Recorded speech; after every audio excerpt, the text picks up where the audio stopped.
So guys, for the first method, you just want to simply re-download it from the Microsoft Store.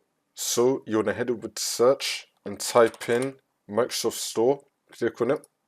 And then once you're on this, you want to type in NVIDIA Control Panel.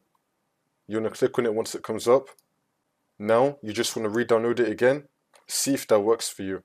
For the second method, you want to head over to search and type in Add Remove Programs. Click on it.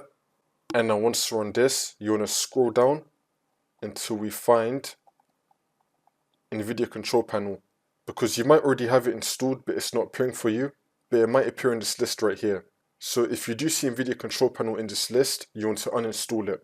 So you want to click on the three dots and then click on uninstall, and then you want to uninstall the NVIDIA Control Panel.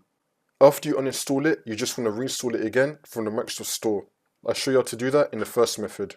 For the next method, you want to make sure that your NVIDIA graphics card drivers are fully up to date. There's going to be a link in the description to download the NVIDIA app.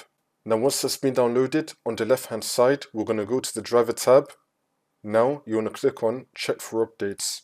If your graphics card driver has an update available, then you want to click on download. Make sure that your graphics card drivers are fully up to date. See if that works. For the last method, since we've already reinstalled the NVIDIA Control Panel through the Microsoft Store, just do a simple restart of your computer. Come back into Windows and then try to launch it again. Now hopefully one of these methods would have fixed your problem.